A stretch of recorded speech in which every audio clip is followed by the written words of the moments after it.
प्यारे बच्चों, कोविड-19 के कारण आप सभी अपने अपने घरों में रहकर ही अपनी पढ़ाई कर रहे हैं। ऐसे समय में आप अपनी पढ़ाई को रोचक तरीके से सीख समझ सकें, इसके लिए झारखंड सरकार द्वारा प्रस्तुत किया जा रहा है हमारा दूरदर्शन हमारा विद्यालय कार्यक्रम। इसके माध्यम से आप प्रत्येक दिन सोमवार से शुक्रवार तक पूर्वाह्न 10 से 12 तथा अपराह्न 1 से 2 बजे तक अपनी अपनी कक्षाओं के अनुरूप कार्यक्रम देख सकेंगे। अब पढ़ाई नहीं रुकेगी। स्कूली शिक्षा एवं साक्षरता विभाग झारखंड। बूझो बूझो मेरा नाम है ये थोड़ी अक्ल का काम। सोच रहे हो क्या ये बात, कहाँ से आई ये आवाज, कौन है ये, बोलो कौन है ये। ना है हमको दिखती, ना जाने ये कैसी लगती, क्या ये जिन है या कोई भूत, या किसी नटखट की करतूत। बात बड़ी है सीधी सीधी, मैं हूँ आपकी सुंदर दीदी।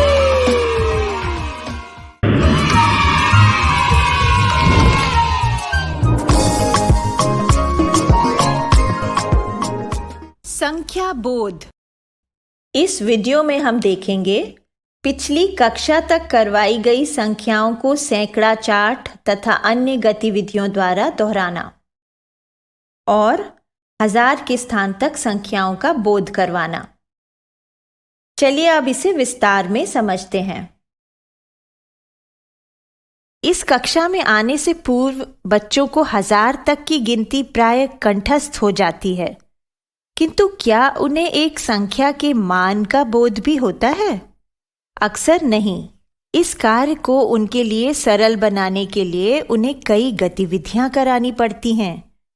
आप तो जानते हैं कि संख्या चार्ट एक कक्षा की कितनी उपयोगी वस्तु है, पर क्या संख्याओं को चार्ट में देखकर तोते की तरह रटते जाना इस टीएलएम का पूर्ण उपयोग होगा? चलिए आज हम आपको दिखाते हैं कि हम संख्या चार्ट का किस किस तरह से उपयोग कर सकते हैं। यह है हमारा सैकड़े तक का संख्या चार्ट या सैकड़ा चार्ट। अब यह सैकड़ा चार्ट ऐसा भी हो सकता था ना?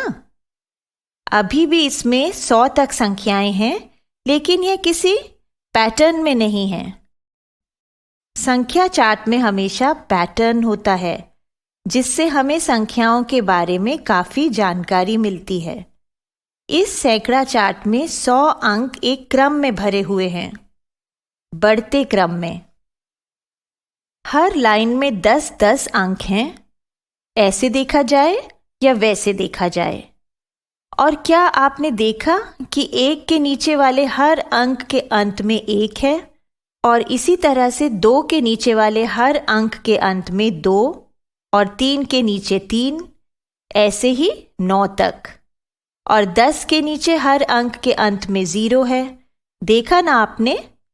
अब हमारा यह सैकड़ा चार्ट केवल 100 संख्याओं का झुंड न होकर कैसे सजीव होता जा रहा है।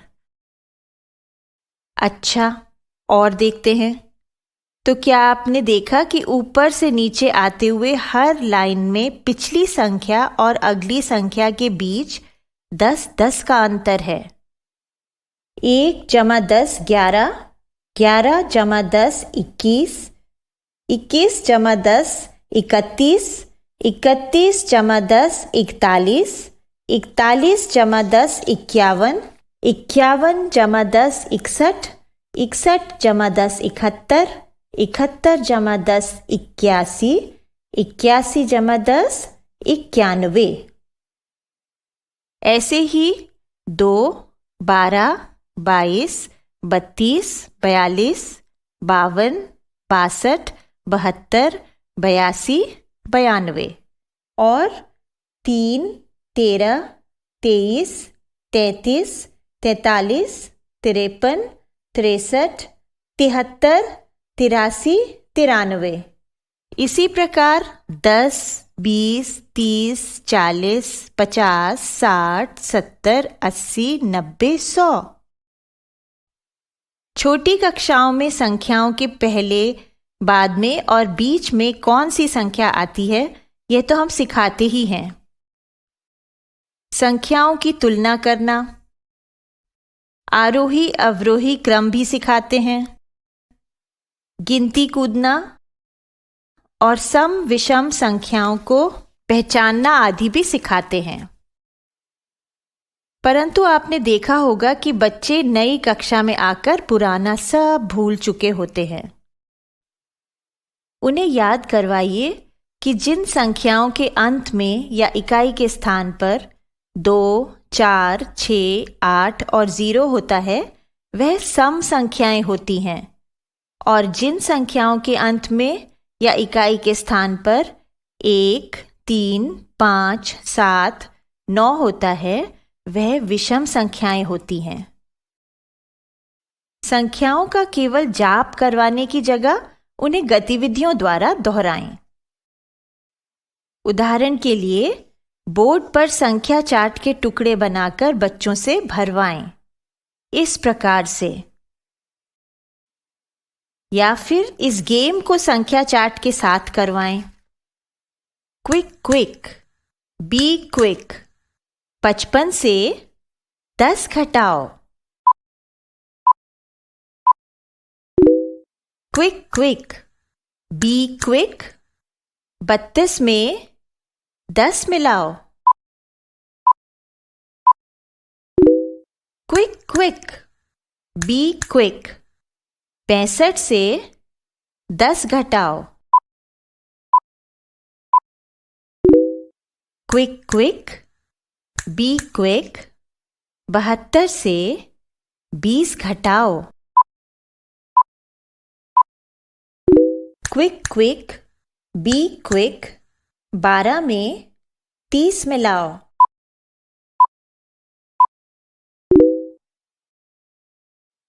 यह सब अभ्यास आगे चलकर जोड़ घटाव करने में बहुत सहायक होते हैं। एक और खेल है जिसे हम कहते हैं, बताओ क्या है मेरा नाम।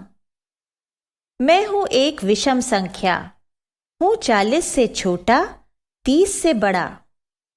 दहाई इकाई एक समान। बताओ क्या है मेरा नाम।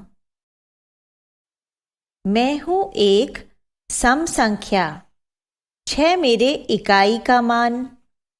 66 से 30 कम हूं मैं।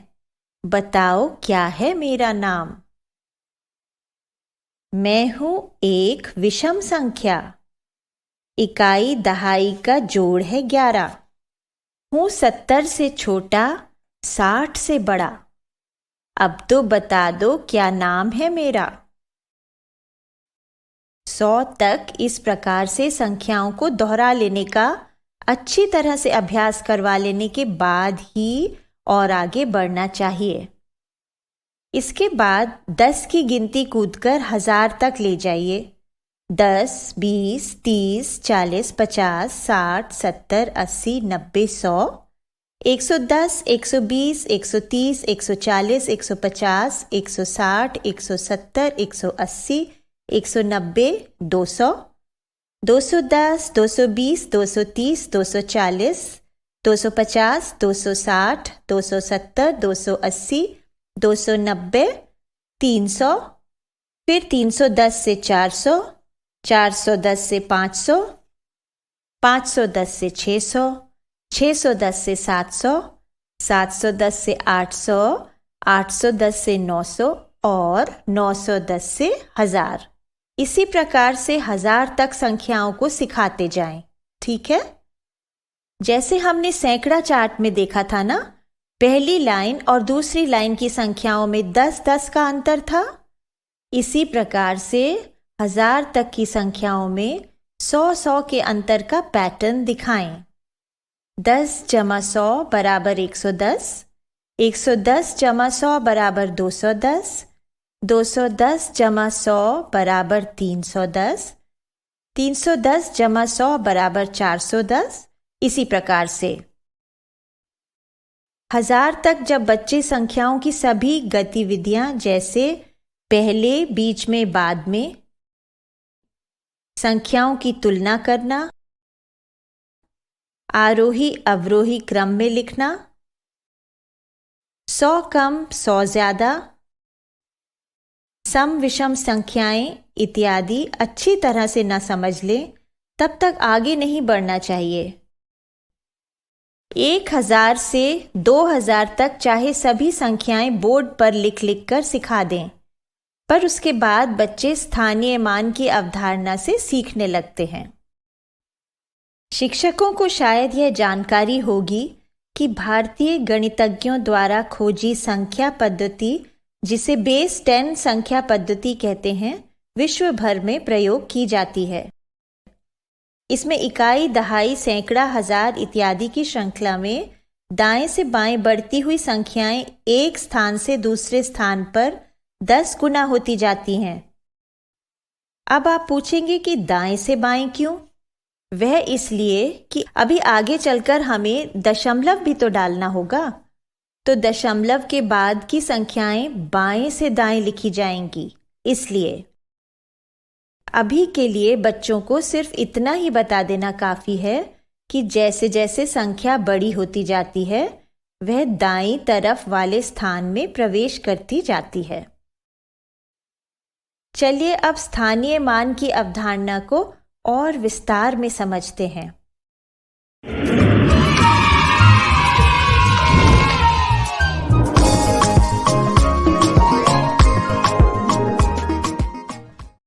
स्थानीय मान। इस वीडियो में हम देखेंगे 1000 के स्थान तक स्थानीय मान की अवधारणा को मूर्त से अमूर्त की ओर ले जाते हुए समझाना, एक संख्या के स्थान और उसके मान के बीच संबंध को उदाहरण के साथ दर्शाना और 1000 के स्थान वाली दो संख्याओं की आपस में तुलना करना सिखाना। चलिए अब इसे विस्तार में समझते हैं। प्राथमिक कक्षाओं में सबसे पहले संख्याएं और उनका स्थानीय मान सिखाया जाता है। आपने पिछली कक्षा में गिनतारे या बेस 10 ब्लॉक्स के द्वारा बच्चों को सैकड़े तक संख्याओं के स्थानीय मान से परिचित करवाया होगा। इन अवधारणाओं को मूर्त रूप में करवाना अति आवश्यक होता है। इससे बच्चे अपने हाथ से गिनकर किसी संख्या की मात्रा का अनुमान लगाना सीखते हैं। उसके बाद उसी अवधारणा को जब वे अमूर्त रूप में करते हैं तो किसी संख्या के स्थान के अनुसार उसका मान क्या होना चाहिए यह उन्हें अच्छी तरह से समझ आने लगता है। यह बात बच्चों को गतिविधियों द्वारा खूब स्पष्ट हो जानी चाहिए कि संख्या के स्थान और उसके मान का क्या संबंध है। आप उन्हें यह बात ऐसे भी समझा सकते हैं। मान लीजिए हमारे पास बाग से तोड़े हुए ढेर सारे आम हैं जिन्हें हमें गिनकर मंडी भेजना है। हम गिनना शुरू करते हैं। 1, 2, 3, 4, 5, 6, 7, 8, 9, 10। अरे लेकिन अभी तो बहुत सारे आम बाकी हैं, इन्हें गिनने में तो बहुत समय लग जाएगा। तो क्यों ना हम 10-10 आमों की थैलियां बना लें। हम फिर से आम गिनना शुरू करते हैं। 1, 2, 3, 4, 5, 6, 7, 8, 9, 10। ये गए 10 आम थैली के अंदर। चलिए अब ऐसी 10-10 आमों की हमने ढेर सारी थैलियां बना ली। मान लीजिए 10 थैलियां हो गईं। अब 10 थैलियां उठाकर ले जाना थोड़ा मुश्किल होगा ना, तो क्यों ना हम इन 10 थैलियों के आमों को एक पेटी में डाल दें। हर थैली में 10 आम है तो 10 थैलियों में कितने आम हो गए? हाँ, 100। 10-10 आमों की 10 थैलियों में कुल आम हो गए 100। तो ये गए हमारे 100 आम एक पेटी के अंदर। बस अब हमने 100 आमों की झटपट पेटियां बनानी शुरू कर दी। यह हो गई हमारी एक पेटी, 2 पेटियां, 3 पेटियां, 4 पेटियां, 5 पेटियां, 6, 7, 8, 9, 10 पेटियां। ओहो, इतनी सारी पेटियां हो गईं। हमें तो इन्हें मंडी ले जाने के लिए एक छोटा ट्रक चाहिए होगा। तो चलिए हम इन 100 आमों की 10 पेटियों को एक छोटे से ट्रक में भर लेते हैं। 100 आमों की 10 पेटियां यानी 1000 आम। तो अब हम एक ट्रक में 1000 आम आराम से मंडी पहुंचा सकते हैं। अब इस उदाहरण को हम स्थानीय मान से समझने के लिए प्रयोग करते हैं। जब तक हमारे पास 10 से कम आम हैं, उन्हें हम इकाई के स्थान पर रख सकते हैं। ज्यादा वस्तुएं हो तो उनके समूह बनाकर गिनना आसान होता है ना। जब इकाई के स्थान पर 9 से ज्यादा आम हो जाते हैं तो उन्हें हम दहाई के स्थान की एक थैली में डाल देते हैं। एक थैली यानी एक दहाई। तो आप समझे ना कि एक इकाई का अर्थ केवल एक आम होता है, परंतु एक दहाई का अर्थ 10 आम होता है। इसी प्रकार से जब दहाई में 10 थैलियां हो जाएंगी तो ये सब सैकड़े की एक पेटी में चली जाएंगी। तो एक इकाई का अर्थ है एक आम, एक दहाई का अर्थ है 10 आम और एक सैकड़े का अर्थ है 100 आम। आप तो जानते हैं कि 100 आमों वाली 10 पेटियां यानी 1000 आमों को ले जाने के लिए आपको एक छोटा ट्रक चाहिए होगा। यह छोटा ट्रक क्या हुआ? यह छोटा ट्रक हुआ 1000 का स्थान। तो एक इकाई का अर्थ हुआ एक आम, एक दहाई का अर्थ हुआ 10 आम, एक सैकड़े का अर्थ हुआ 100 आम और 1000 का अर्थ हुआ 1000 आम। ठीक है, एक और उदाहरण देखिए। यह रहा हमारा इकाई, दहाई, सैकड़े और 1000 का टेबल। हम इसमें संख्या 2 को अलग अलग स्थानों पर रखकर देखते हैं। 2 जब इकाई के स्थान पर है तो उसका अर्थ है कि वो केवल 2 इकाइयों को दर्शा रहा है।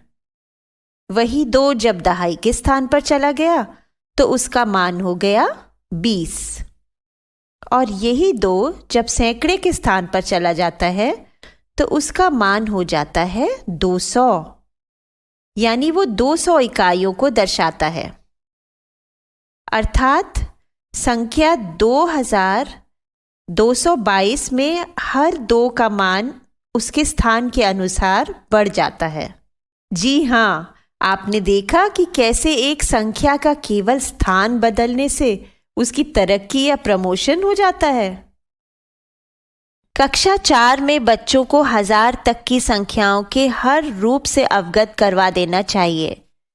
संख्या को कैसे अंकों में, शब्दों में और उनके विस्तारित रूप में लिखा जाता है, यह भी अच्छी तरह से सिखाना चाहिए। इस कक्षा में आकर गणित का लिखित अभ्यास बढ़ जाता है।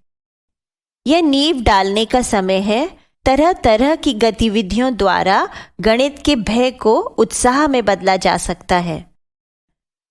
जैसे हमें संख्याओं को बढ़ते और घटते क्रम में लगाना सिखाना है, तो हमें उसकी सही विधि सिखानी चाहिए। उदाहरण के लिए हम 2 संख्याएं लेते हैं, 3425 और 3455। इनमें से बड़ी संख्या बतानी है। सबसे पहले हम संख्याओं के ऊपर उनका स्थान लिख देंगे। ऐसे शुरू में लिखना पड़ता है, बाद में याद हो जाता है।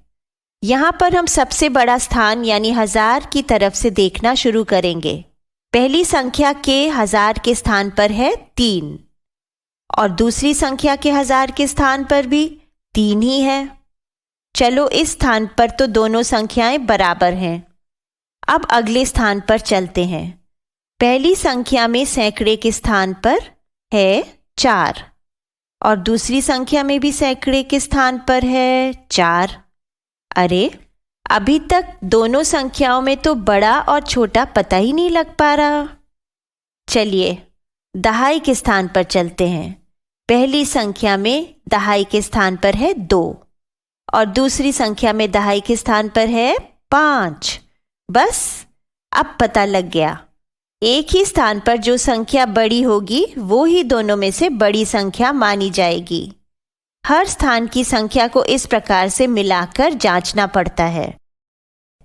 बस ये ध्यान रहे कि आरंभ में सरल सरल संख्याएं दी जाएं जिससे बच्चों का आत्मविश्वास बढ़े। बाद में जाकर थोड़ी ऐसी संख्याएं दी जा सकती हैं जिनमें बच्चे अक्सर गलती कर जाते हैं। स्थानीय मान सिखाने में जल्दबाजी नहीं करनी चाहिए, नहीं तो आगे चलकर सवाल हल करने में त्रुटियां हो सकती हैं।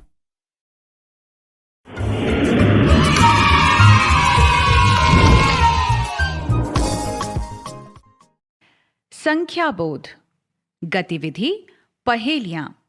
इस गतिविधि द्वारा आप बच्चों को 100 तक संख्या बोध अर्थात संख्याओं में तुलना, इकाई दहाई का स्थान, सम विषम संख्याओं की पहचान खेल खेल में ही करवा सकते हैं।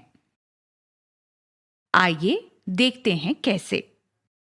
टीचर्स इस गतिविधि को करवाने के लिए यह अच्छा रहेगा कि आप कक्षा में जितने बच्चे हैं उतनी पहेलियों को साफ साफ लिखावट में अलग अलग पन्नों पर घर से ही लिख लाएं। गतिविधि करवाते समय एक डिब्बे में उन पन्नों को फोल्ड करके चिट बना के डाल दें। इस गतिविधि को करवाते समय अच्छा रहेगा कि सैकड़ा चार्ट बच्चों की नजर के सामने टंगा हुआ हो। हर बच्चे को इसमें भाग लेने का अवसर मिले। इसके लिए एक एक करके बच्चों को सामने बुलाएं और चिट उठाकर पहेली पूछने को कहें। बच्चा सामने आएगा, डिब्बे में से एक चिट उठाएगा और उसमें लिखी पहेली पढ़कर सब बच्चों से यह पूछने को कहेगा कि वो कौन सी संख्या है। इस प्रकार से, मैं हूं एक विषम संख्या, हूं 40 से छोटी और 30 से बड़ी, इकाई दहाई एक समान, बताओ क्या है मेरा नाम? 33। शाबाश। मैं एक सम संख्या हूं, मैं 40 और 50 के बीच में हूं, इकाई दहाई का जोड़ है 10, बताओ मैं कौन हूं? 46। Very good. मैं एक विषम संख्या हूं, मैं 50 और 60 के बीच में हूं, इकाई और दहाई का जोड़ है 8, बोलो मैं कौन हूं? 53। शाबाश। मैं 80 और 90 के बीच में हूं, मेरी इकाई और दहाई का जोड़ है दर्जन, बताओ मैं कौन हूं? 84। बिल्कुल ठीक। मैं एक ऐसी संख्या हूं जिसमें 20 मिलाओ तो 59 बन जाता हूं, बोलो मैं कौन हूं? 39। शाबाश, सही जवाब। टीचर्स इस बात का ध्यान रखिए कि इसमें कक्षा के हर बच्चे को भाग लेने का अवसर मिले। इस गतिविधि का खूब अभ्यास हो जाने के बाद आप बच्चों को अपने घर से ऐसी छोटी छोटी पहेलियां बनाकर लाने को दे सकते हैं। उनकी पहेलियां चेक कर लेने के बाद उन्हें आपस में यह खेल खेलने को कहें।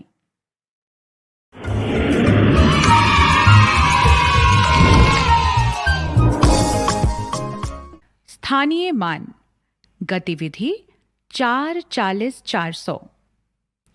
इस गतिविधि से बच्चों को खेल ही खेल में किसी भी संख्या के अंकों के स्थान और उनके मान के बीच संबंध आसानी से समझ आ जाएगा। चलिए देखते हैं इस गतिविधि को कक्षा में कैसे करना है। मेज पर 0 से 9 तक के अंकों को पन्नों पर लिखकर उनके अलग अलग सेट बनाकर रख लें। बच्चों से किसी भी सेट में से एक पन्ना उठाने को कहें। अब ब्लैक बोर्ड पर इकाई, दहाई और सैकड़ा का कॉलम बना लें। इसके बाद बच्चों से कॉलम के आगे खड़े होकर पन्ने पर लिखे हुए अपने अपने अंक का नाम, स्थान और मान बताने को कहें। ऐसे, मैं हूं एक, मेरा स्थान है इकाई, मेरा स्थानीय मान है 1। मैं हूँ 3, मेरा स्थान है दहाई, मेरा स्थानीय मान है 30। मैं हूँ 9, मेरा स्थान है सैकड़ा, मेरा स्थानीय मान है 900। और हम सब मिलकर बनाते हैं संख्या 931। अब अंकों के स्थान आपस में बदल लें और फिर नई संख्या के अंकों के स्थान और मान बताने को कहें। मैं हूँ 9, मेरा स्थान है इकाई, मेरा स्थानीय मान है 9। मैं हूँ 3, मेरा स्थान है दहाई, मेरा स्थानीय मान है 30। मैं हूँ 1, मेरा स्थान है सैकड़ा, मेरा स्थानीय मान है 100। और हम सब मिलकर बनाते हैं संख्या 139। एक ही अंक वाली संख्याओं के साथ भी अभ्यास करवाएं। इससे बच्चों को पता चलेगा कि एक ही अंक का मान स्थान बदलने से कैसे बदल जाता है। मैं हूँ 4, मेरा स्थान है इकाई, मेरा स्थानीय मान है 4। मैं हूँ 4, मेरा स्थान है दहाई, मेरा स्थानीय मान है 40। मैं हूँ 4, मेरा स्थान है सैकड़ा, मेरा स्थानीय मान है 400। और हम सब मिलकर बनाते हैं 444। टीचर्स, ऐसे किसी 3 अंकीय या 4 अंकीय संख्या का उदाहरण भी लें जिसमें किसी स्थान पर 0 आए। मैं हूँ 3, मेरा स्थान है इकाई, मेरा स्थानीय मान है 3। मैं हूँ 8, मेरा स्थान है दहाई, मेरा स्थानीय मान है 80। मैं हूँ 0, मेरा स्थान है सैकड़ा, मेरा स्थानीय मान है 0। मैं हूँ 7, मेरा स्थान है 1000, मेरा स्थानीय मान है 7000। और हम सब मिलकर बनाते हैं 7083। फिर स्थान बदलकर भी बच्चे को स्थान और उसके मान के बीच का संबंध दर्शाएं। मैं हूँ 0, मेरा स्थान है इकाई, मेरा स्थानीय मान है 0। मैं हूँ 7, मेरा स्थान है दहाई, मेरा स्थानीय मान है 70। मैं हूँ 8, मेरा स्थान है सैकड़ा, मेरा स्थानीय मान है 800। मैं हूँ 3, मेरा स्थान है 1000, मेरा स्थानीय मान है 3000। और हम सब मिलकर बनाते हैं 3870। बच्चों, अब मैं जाती हूँ, कल फिर मिलने आती हूँ। इंग्लिश में अब होंगी बातें, मैथ सीखेंगे हंसते गाते। इस प्रसारण से संबंधित सुझाव, अपने प्रश्न इत्यादि आप हमें jcertrg@gmail.com तथा टोल फ्री नंबर 1800 5728 585 पर संपर्क कर सकते हैं।